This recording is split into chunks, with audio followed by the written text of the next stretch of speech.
दोस्तों हमारे चैनल में आपका स्वागत है, जहाँ पे हम आपको स्टॉक मार्केट एनालाइज और लॉन्ग टर्म इन्वेस्टिंग के आपको बेटर आइडियाज देते हैं और आपको बताते रहते हैं कि टाइम टाइम के अपने वीडियो की देरी कि आपके लिए कौन सा लॉन्ग टर्म इन्वेस्टिंग के लिए बेस्ट और आप अपनी वेल्थ कैसे क्रिएट कर सकते हो। आज हम इस टॉपिक पे बात करेंगे कि जिसमें आप जो कि बहुत ही ज्यादा इंपॉर्टेंट है। काफी लोगों ने हमसे पूछा है कि निफ्टी 50 ईटीएफ ज्यादा बेस्ट है या निफ्टी 50 म्यूचुअल फंड बेस्ट है।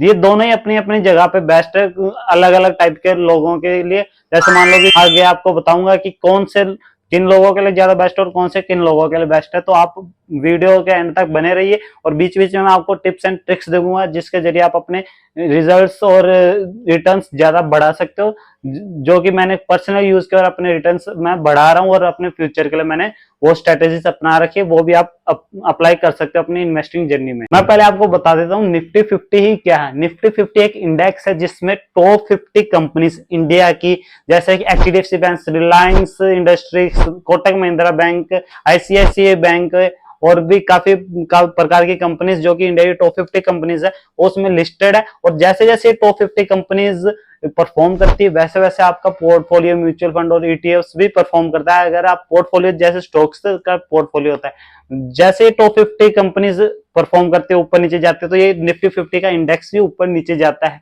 इसमें मेजरली मान लो कि अगर 50 में से 10 कंपनी अगर डाउन जा रही है तो निफ्टी 50 का भी जो प्राइस है वो डाउन जाएगी, पॉइंट्स निफ्टी 50 के पॉइंट्स होते हैं वो भी डाउन जाएंगे।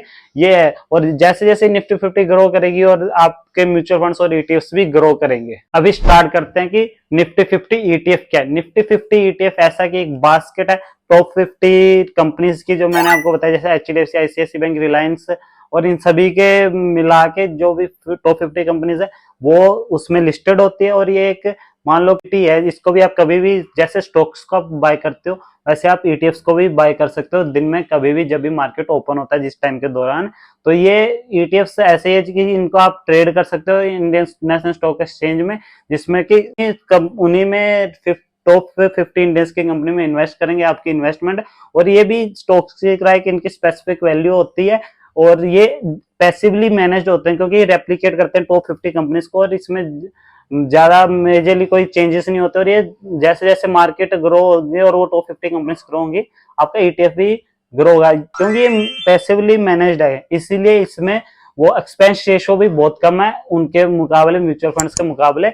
और इसमें एक ये भी प्रॉफिट है, जैसे मैंने आपको पहले भी स्ट्रेटेजी बता रखी है, ये आप जब मर्जी खरीद सकते हो। इसमें आप एसआईपी तो कर ही सकते हो पर इसके साथ आप इसको जब मर्जी खरीद सकते हो, जब मर्जी बेच सकते हो, क्योंकि ये लिक्विडाइट होते हैं। लिक्विडाइट का मतलब ये कि ऐसे स्टॉक्स को आप जब मर्जी सेल कर सकते हो डे में जब मार्केट ओपन होता है, वैसे ही आप इनको भी ट्रेड कर सकते हो और बाय एंड सेलिंग कर सकते हो दिन में कभी भी। और ये इसलिए बेस्ट है, जैसे मान लो कि इसमें एक एक्सपेंस रेशो कम है और इनमें एग्जिट लोड भी बिल्कुल नहीं होता। जो मिनिमल जो गवर्नमेंट और जो सेबी ने टैक्स लगा रहे थे सिर्फ वही टैक्स लगेंगे और कोई एग्जिट लोड, एक्सपेंस रेशो ये आपको नहीं मिलेगा। और ट्रैकिंग ऑफ एरर भी बहुत ही ज्यादा कम होता है म्यूचुअल फंड्स के मुकाबले। तो ये कुछ उनके लिए बेस्ट है ईटीएफ जो डेली मार्केट को एनालाइज कर लेते हैं और उनके लिए बेस्ट है। जो अभी मैं आपको बताता हूँ कि म्यूचुअल फंड्स निफ्टी 50 के क्या होते हैं। म्यूचुअल फंड्स निफ्टी 50 वाले दो प्रकार के होते हैं, इनमें भी सेम बास्केट निफ्टी 50 की टॉप 50 कंपनीज ही होती हैं जो एक्टिवली, पहले मैं बताता हूँ एक्टिवली मैनेज्ड म्यूचुअल फंड्स और फिर बताता हूँ मैं आपको passively managed mutual funds Nifty 50 के। जो एक्टिवली मैनेज्ड म्यूचुअल फंड्स हैं वो उसमें जो मैनेजर होता है, फंड मैनेजर, वो आपको स्टॉक्स की वेटेज और स्टॉक चेंज करता रहता है। उसके लिए वो एक्सपेंस रेशो या मान लो कि अपना कमीशन लेता है उस सर्विस को प्रोवाइड करने के लिए। ये इसलिए चेंज करते हैं, ये स्टॉक रिटर्न्स ज्यादा गेन करना चाहते हैं और ये टाइम टाइम पर चेंज करते रहते हैं, इसलिए ये आपसे एक टाइप ऑफ फीस लेते हैं जिसको एक्सपेंस रेशो बोलते हैं। और ये ऐसा करते हैं कि ज्यादा रिटर्न्स अपने इन्वेस्टर्स को दे पाए, अपने टाइम इन्वेस्ट करके ये आपके रिटर्न्स ज्यादा गेन कर पाए। पर इसमें भी एक डिस्क्लेमर है, कई बार ये मान लो कि आपके जो फंड मैनेजर उनसे कोई गलती हो जाए तो आपके लॉस हो सकता है। तो एक्टिवली मैनेज्ड जो म्यूचुअल फंड होते हैं वो थोड़ी रिस्की भी होते हैं। और दूसरे होते हैं passively managed mutual funds. Passively managed mutual funds में ऐसे है कि ये भी रेप्लिकेट करते हैं निफ्टी 50 के इंडेक्स को, टॉप 50 कंपनीज को, और इसमें बार बार चेंजेस नहीं करते क्योंकि ये एक्टिवली मैनेज्ड होते हैं और पैसिवली मैनेज्ड होते हैं, जैसे कि ईटीएफ्स होते हैं। और इसमें भी आपको रिटर्न्स गेन होते रहेंगे जैसे म्यूचुअल फंड्स में होते हैं बाकियों में। और दूसरा है कि ये भी, पर एक डिफरेंस है, ईटीएफ्स पैसिवली मैनेज्ड होते हैं, ये भी पैसिवली मैनेज होते हैं, पर इनमें डिफरेंस है ये कि ये भी डे में जैसे ईटीएफ जब मर्जी ट्रेड कर सकते हो, बाय सेल कर सकते हो, पर ये जो एनएवी पे बाय एंड सेल होते हैं, एनएवी का मतलब होता है net assets value, net assets value है उसी पे आपको बाय होंगे। नेट एसेट्स वैल्यू आपको डे के एंड की मिलेगी जो 330 के पास की होगी। तो ये इसमें ये डिफरेंस है, इसमें आप अपने जब मर्जी बाय एंड सेल नहीं कर सकते उस दिन के में।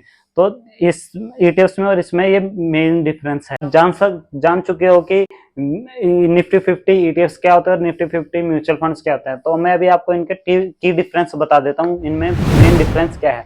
पहला तो यह है कि जो ईटीएफ्स होते हैं वो एक्टिवली मैनेज्ड होते हैं, और दूसरा कि म्यूचुअल फंड्स या एक्टिवली मैनेज हो सकते हैं, म्यूचुअल फंड्स पैसिवली मैनेज्ड हो सकते हैं। दोनों में डिफरेंस आपको मैंने बता चुका हूं मैं पहले ही। अभी मैं बताता हूं इनका एक्सपेंस रेशो। एक्सपेंस रेशो होते हैं जहां की ईटीएफ, जैसे मैंने अभी बताया आपको कि एक्टिवली मैनेज्ड होते हैं और इसमें ज्यादातर रेप्लिकेट करते हैं निफ्टी 50 को, तो इसमें ज्यादा मैनेजमेंट नहीं होती।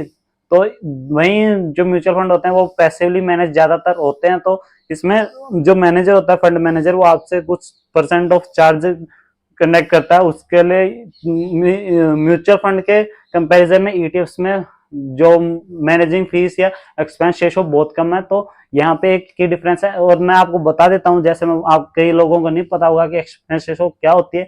एक्सपेंस रेशो ऐसे कि मान लो आप 1 लाख रुपए इन्वेस्ट कर रहे हो, तो किसी म्यूचुअल फंड का मान लो 1 या 2% या 2.5% वो है एक्सपेंस रेशो है, तो वो मान लो कि आप, मैं 2% मान के चलता हूँ।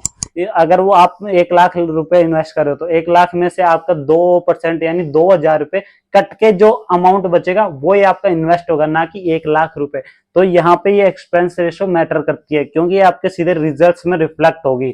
तो यहाँ पे आप ध्यान दें, या तो कहीं आप ईटीएफ्स में इन्वेस्ट करो तो भी आप जरूर ध्यान दें कि उसका एक्सपेंस रेशो क्या। और वहीं आप म्यूचुअल फंड्स में भी इन्वेस्ट करो तो काफी प्रकार के म्यूचुअल फंड्स होते हैं, वो कम एक्सपेंस रेशो चार्ज करते हैं और कुछ बहुत ही ज्यादा करते हैं। तो आप दोनों में ध्यान दें कौन सा आपके लिए बेस्ट हो, क्योंकि एक एक पॉइंट की भी वैल्यू है, एक एक पॉइंट के 0.01% की भी वैल्यू आपके ऑल ओवर रिजल्ट्स और रिटर्न्स में रिफ्लेक्ट करेंगे। तो आप ये जरूर ध्यान दें।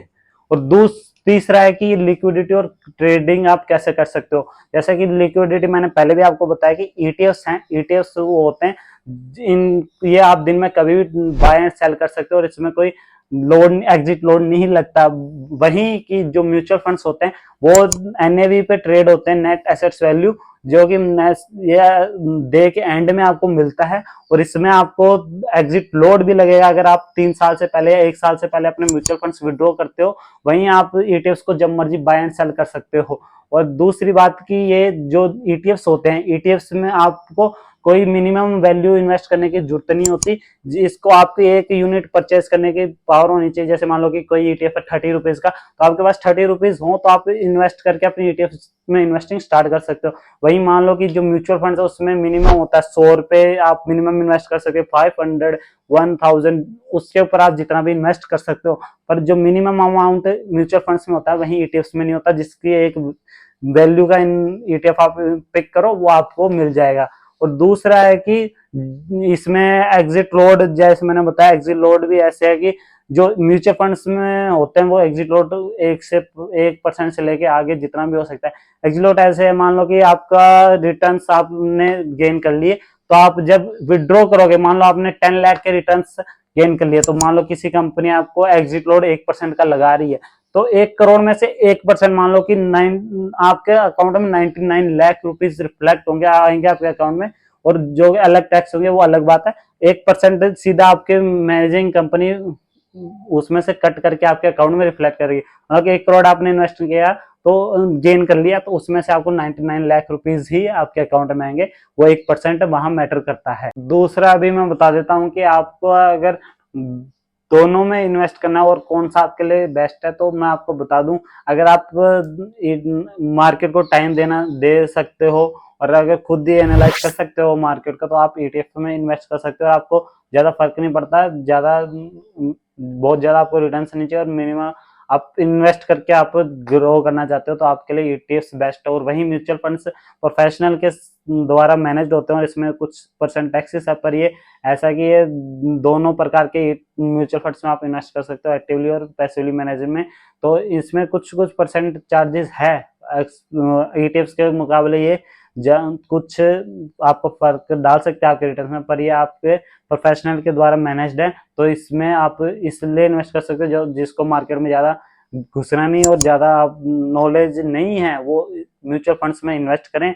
और इनमें एक और चीज है टैक्स इम्प्लीकेशन, कौन से टैक्स प्रोवाइड होते हैं मैं आपको बता देता हूँ। जैसे मान लो ईटीएफ्स और म्यूचुअल फंड्स दोनों ही टैक्स इम्प्लीकेशन है, क्योंकि इक्विटी में इन्वेस्ट करते हैं और इक्विटी में मान लो कि आप लॉन्ग टर्म के लिए इन्वेस्ट करते हो तो आपको 10% टैक्स लगेगा जब आप विड्रॉल करोगे अपने फंड।